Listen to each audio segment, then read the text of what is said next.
Fala galera, vamos para mais um vídeo do nosso canal querido, cheiroso, top, Malhando o Cérebro. Hoje nós vamos falar sobre a origem dos medicamentos. Você já se perguntou qual é a origem do remédio? Qual é a origem do medicamento? Qual foi a necessidade? De onde vem o remédio?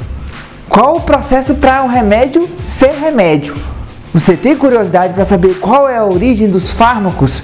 Vem com a gente nessa loucura!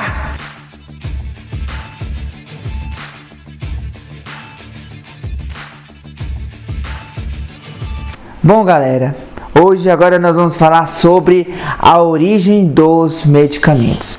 Quando se fala de origem, se fala de um começo. Como surgiu? Por exemplo, como surgiu a luz? Como surgiu o espaço?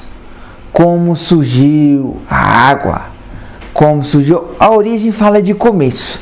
E hoje eu quero falar com vocês sobre a origem dos fármacos, a origem dos medicamentos. Primeiro, a noção de medicamento surgiu quando começou a surgir as doenças. Sim, as patologias. Sem o surgimento das patologias, das doenças, não existiria necessidade de uma substância para deter ou curar ou diagnosticar uma doença.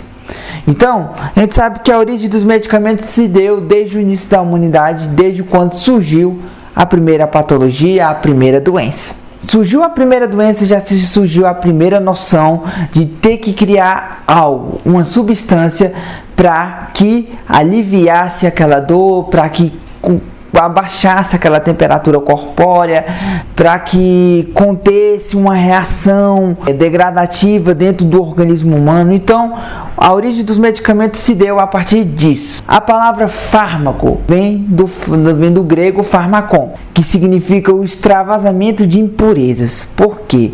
As substâncias, os gregos acreditavam que as substâncias, e assim que funciona, a substância medicamentosa farmacológica, ela pode tanto servir para uma finalidade de curar, de resolver o problema de saúde, como ela pode, a mesma substância, dependendo das condições de administração, pode ser um veneno mortal. Sim, dependendo da concentração, da forma de administração, das dosagens, de como está sendo a posologia administrada pelo medicamento, qual é o período de tempo que aquela pessoa está usando aquele medicamento, aquela substância farmacológica, ela pode ser sim um veneno mortal. Sim, o paracetamol, um omeprazol, se não for administrado de uma forma correta, que é conforme a prescrição médica, dependendo das condições, pode sim ser um veneno mortal.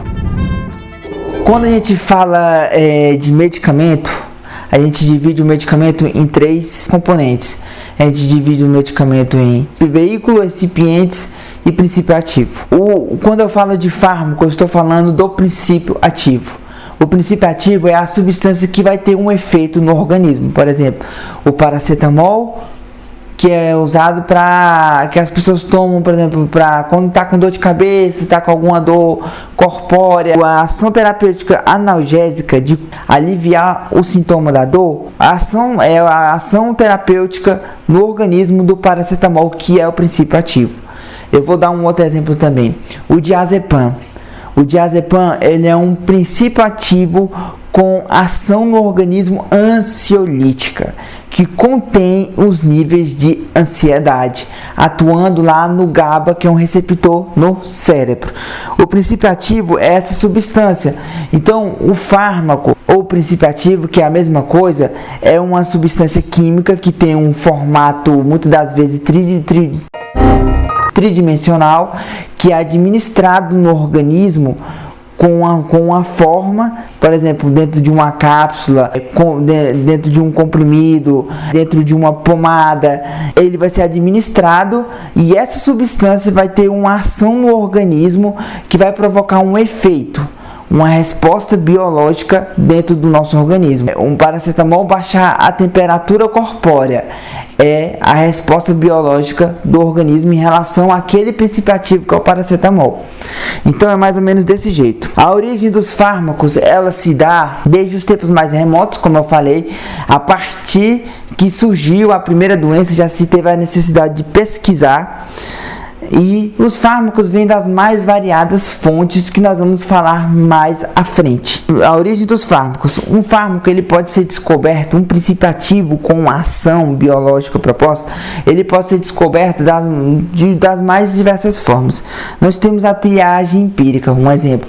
A triagem empírica é quando a gente tem, por exemplo, 20 mil fármacos, 20 mil princípios ativos, e a gente quer ter uma resposta biológica analgésica. A gente vai testar os 20 mil princípios ativos um por um para ver qual que vai ter a melhor resposta para aquilo que nós, no caso o pesquisador, queremos descobrir. Só que essa triagem empírica nos dias de hoje está meio defasado. Já pensou você testar 20 mil princípios ativos para achar um? Você vai perder tempo, você vai perder reagente, você vai gastar instrumentais no laboratório desnecessários, sendo que você pode ser mais objetivo. Mas existe essa forma. Existe a descoberta ao acaso. A descoberta ao acaso no mundo farmacológico é aquela que você está testando um medicamento para uma finalidade e você acaba descobrindo outra. Um exemplo, Alexander Fleming, ele estava procurando um medicamento, estava pesquisando um fármaco, um princípio ativo que atuasse contra a malária. Mas quando ele estava testando in vitro esse princípio ativo, ele percebeu que esse princípio ativo inibia o crescimento de bactérias, micro-organismos, bactérias de parede celular gram-positiva. Ele percebeu que estava acontecendo essa inibição. Ele falou, vem cá, esse medicamento pode ser, esse princípio ativo que eu estou usando, em vez de usar para malária, posso usar ele contra bactérias como um antibiótico. Foi daí que surgiu a famosa penicilina. A penicilina não foi projetada para ser descoberta, ela foi descoberta por acaso. O teste era para malária e acabou se descobrindo a penicilina. Nós temos um outro caso muito famoso que é o pesquisador Pfizer. O pesquisador Pfizer ele descobriu um medicamento muito famoso nos dias de hoje, chamado de citrato de sildenafila. Aí você pode até falar, mas Jeová, que medicamento famoso é esse? Eu não sei que medicamento. Calma, eu vou falar o nome popular dele. Você já ouviu falar de Viagra? Sim, o citrato de sildenafila é o Viagra. E o Viagra foi descoberto por acaso. Não foi projetado, não foi pensado. Não vai pensar que o pesquisador Pfizer era um taradão. Não, porque, para ser sincero, eu não sei se ele era. Mas, no fim científico, ele não era um taradão, não. Ele estava pesquisando uma doença que acabou resultando no Viagra. Por exemplo, ele estava pesquisando ali, na verdade, um medicamento para angina, uma doença que acomete o músculo cardíaco, o coração. Mas aí, quando o Pfizer estava administrando esse medicamento nos seus pacientes, ele estava percebendo um efeito colateral muito peculiar. Você sabe o que é? Os pacientes dele estavam ficando com o negocinho ereto e ele percebeu, vem cá! Aí talvez nessa hora ele foi meio tarado. Ele pensou, se eu usar esse medicamento para outra coisa. E aí, daí nós surgimos o Viagra. O Viagra famoso entre muita gente, que deixa o cara, o bichão, em termos, entre aspas, né? Mas o Viagra surgiu por acaso. Ele não foi pensado, era um medicamento para angina, músculo cardíaco, e surgiu o Viagra por acaso. É assim que surgem as descobertas por acaso no mundo farmacológico. Você está pesquisando uma coisa e você descobre outra, de repente. E também existe essas formas de descobrir. E existe a pesquisa, o planejamento inteligente, que eu vou falar mais à frente. Mas o planejamento inteligente de um medicamento é aquele que vai seguir os passos científicos um a um até você descobrir. Mas para nós falarmos da origem dos medicamentos, nós temos que falar das fontes dele. Porque de onde que vai surgir o princípio ativo que eu quero para eu descobrir a origem? E as fontes do medicamento podem ser várias. Nós temos a fonte natural. por exemplo, que pode ser uma fonte vegetal, um princípio ativo que pode ser descoberto de uma planta ou de um animal. Existem essas fontes? Sim. Você quer um exemplo? Eu falo para você. A toxina botulínica, que é usada no famoso e querido Botox, que muita gente gosta. A toxina botulínica é uma proteína produzida por um micro-organismo. A toxina botulínica é produzida por um micro-organismo. É um resíduo do metabolismo desse micro-organismo. Ele produz a toxina e a toxina é usada para causar a paralisia facial das pessoas, que é o que o Botox faz. Existem fontes vegetais? Sim, o ácido acetil salicílico, que é um anti-inflamatório muito famoso. A nossa querida aspirina, ela vem do salgueiro, uma planta. Sim. Então, para você descobrir a origem dos medicamentos, dos fármacos, primeiro você tem que descobrir de onde ele vem. Que vem daquilo que nos cerca, daquilo que nos rodeia, no ecossistema. Para a gente falar da origem dos medicamentos, nós temos que falar das doenças. As doenças surgem desde o início da humanidade e a compreensão das doenças vem evoluindo. Mas você sabia que no passado não era bem assim?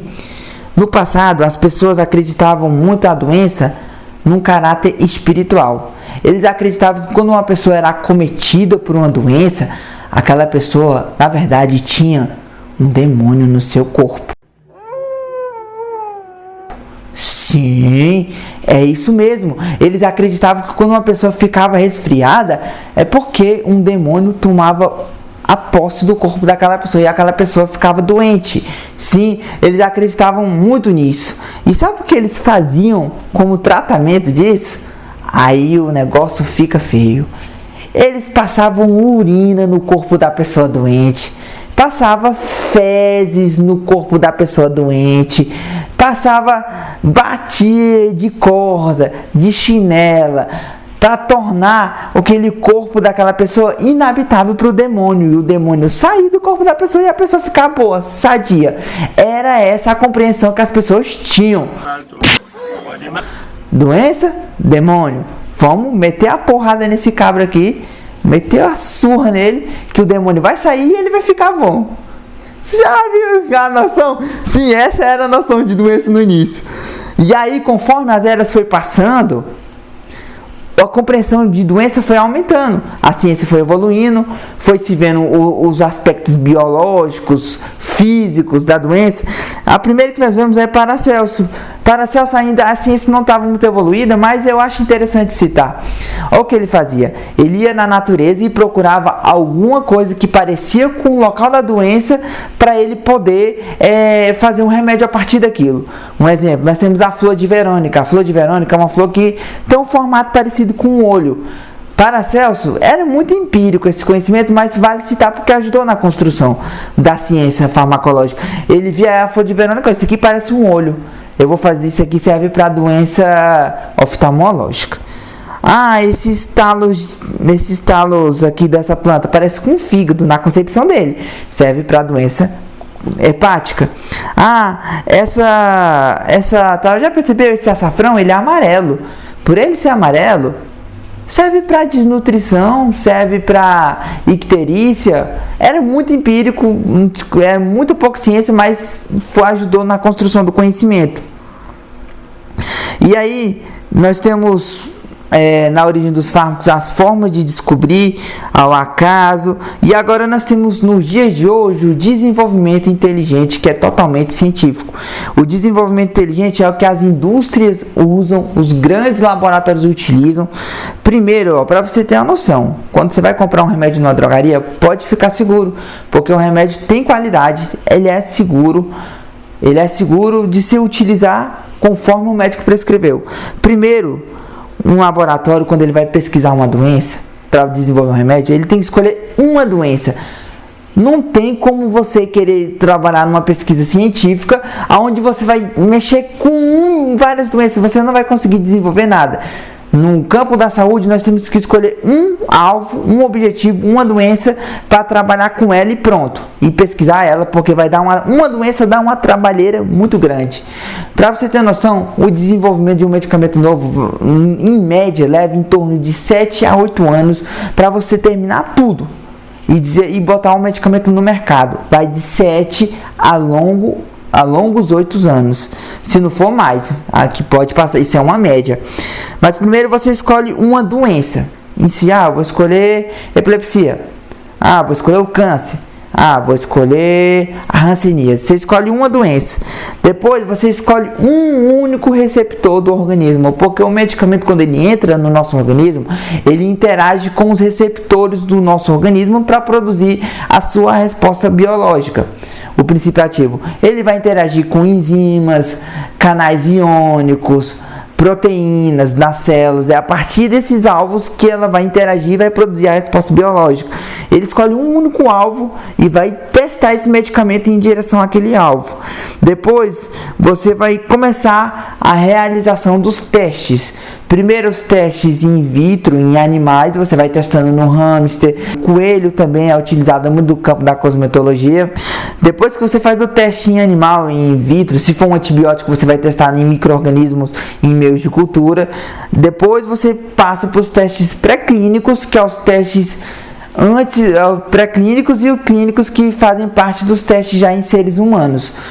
Lembrando que essa etapa de o teste em animais e passar para o teste clínico é muito tempo mesmo.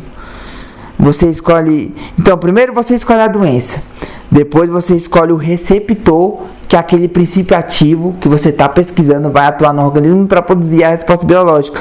Por exemplo, o Alzheimer é a acetilcolina, a gastrite é a bomba de prótons lá no estômago. O medicamento que quer atuar contra a gastrite tem que atuar lá na bomba de prótons no estômago para conseguir inibir ela. Eu quero a inflamação. Eu quero atuar um medicamento para inflamação. Eu tenho que pesquisar um medicamento que vai inibir a COX, a ciclooxigenase, que é a grande responsável por causar o efeito inflamatório.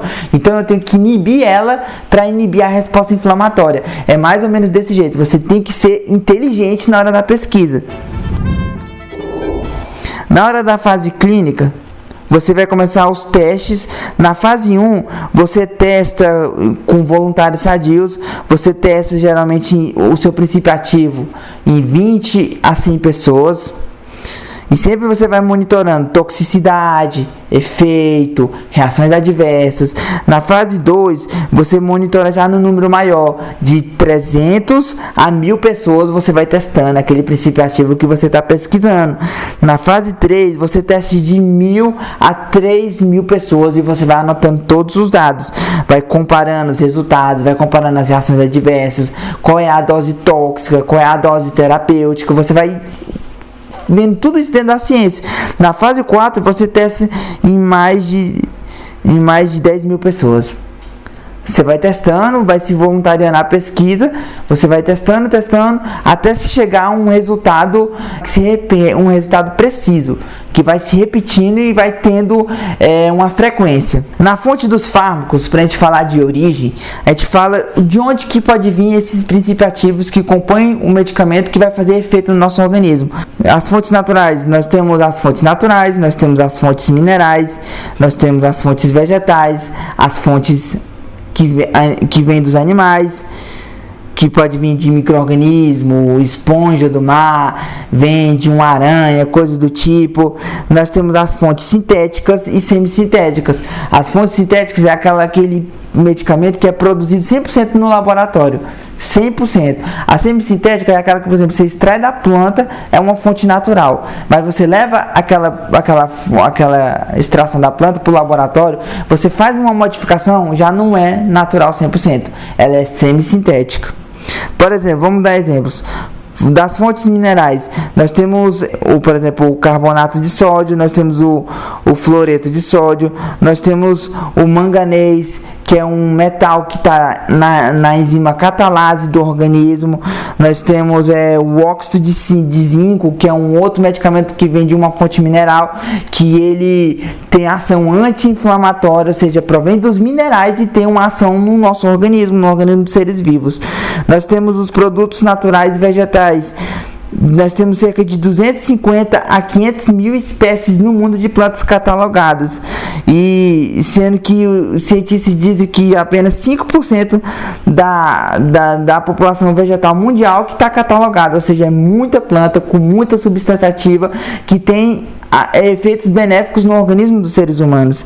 Uma delas que nós temos é a tubocarina, que é um princípio ativo que vem da planta, e ele tem ação anticancerígena, ele tem ação anti-inflamatória, ou seja, é um princípio ativo que vem da planta e tem essas respostas no organismo.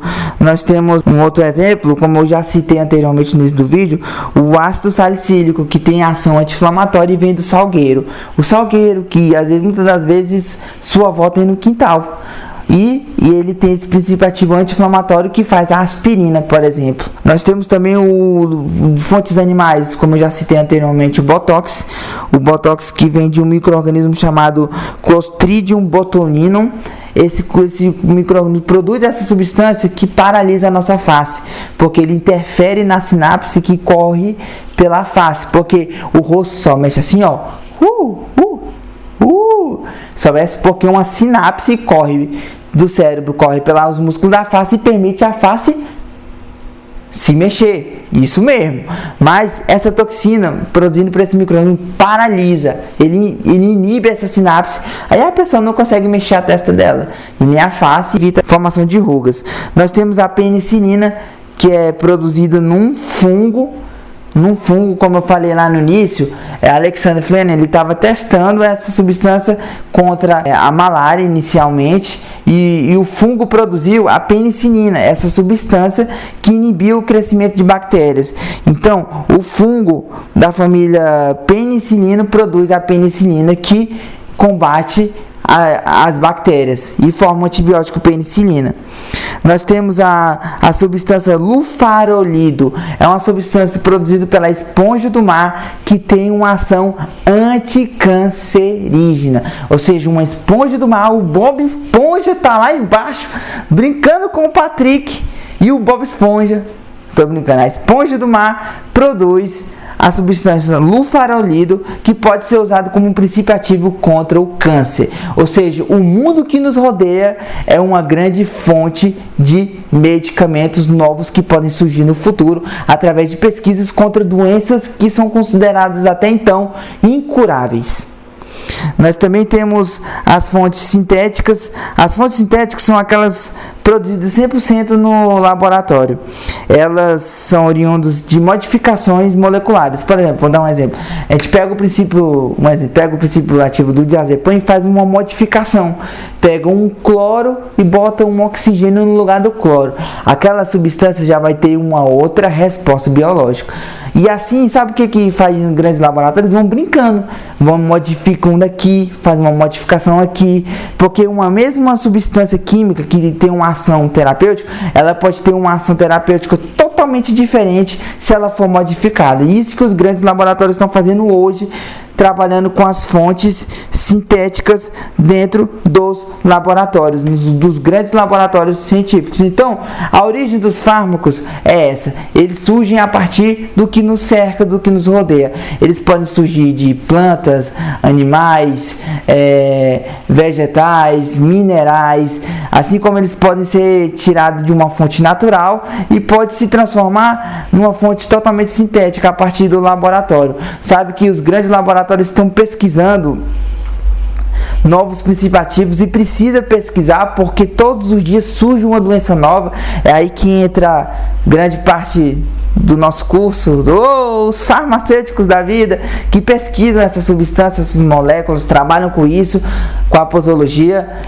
E sabe de uma coisa, medicamento não é brincadeira, medicamento é uma droga. Sim, é uma droga que tem um efeito terapêutico benéfico no organismo dos seres humanos se ele toma na posologia correta, na concentração correta, por um período de tempo correto. Sim, um medicamento pode causar uma intoxicação e pode matar uma pessoa muito rápido mesmo. Então, um medicamento, por exemplo, um paracetamol pode causar uma intoxicação muito grande no fígado. Ele é muito hepatotóxico e pode causar uma intoxicação de proporções bem grandes no fígado. Um medicamento que a gente considera simples e pode causar um efeito maléfico em nós. Então, o medicamento tem que ser descoberto, tem que ser pesquisado, substâncias novas, os animais têm que ser pesquisados, as plantas têm que ser pesquisadas, os minerais têm que ser pesquisados. Em cada local desse mundo pode ter uma substância ativa que pode ser usado como um medicamento para uma doença tamanha que existe nos dias de hoje. Você já pensou, por exemplo, uma pessoa que dá epilepsia? Já pensou se não fosse um anticonvulsivo? Como que seria a vida de uma pessoa dessa se não fosse uma carbamazepina, se não fosse o fenobarbital, em alguns casos? Essa pessoa daria epilepsia o tempo todo e ela não teria uma vida normal. Já pensou uma pessoa que está com crise de ansiedade e não consegue nem dormir, ela não consegue parar. Uma pessoa que sofreu um traumatismo e não consegue parar de gritar, se não fosse um remédio como um diazepam, um clonazepam para acalmar ela e ela conseguir voltar a dormir. Os remédios estão para nos auxiliar e nos ajudar, que tem os princípios ativos que compõem os medicamentos, que tem ação terapêutica no nosso organismo. Eles têm ação curativa, têm ação profilática, têm ação de prevenção, de diagnosticar, curar se for usado da forma correta, combater as doenças, os sintomas que nos prejudicam, que nos atormentam tanto, que são os sintomas das doenças. Já pensou uma pessoa que tem um câncer e ela descobre o câncer no início, se não fossem os antineoplásicos para conter aquele câncer e permitir que aquela pessoa faça até uma cirurgia e fique bom 100% daquele tumor, daquele câncer? Se não fosse, os medicamentos estão aí para nos auxiliar no combate das doenças, mas tem que ser usado da forma correta, da forma apropriada, porque esse mesmo medicamento pode ser um veneno mortal. Então, a origem dos medicamentos está aí. O mundo que nos cerca é a grande fonte originária dos medicamentos que nós usamos nos dias de hoje. Se você gostou desse vídeo, se você quer mais vídeos, um vídeo a respeito medicamento e veneno, qual a diferença, se você quer mais vídeos, deixa aqui no comentário, deixa aqui na hashtag, se inscreve no nosso canal e vem com a gente, bichão, porque vai ter muito conteúdo daqui pra frente. Conto com você. Fui!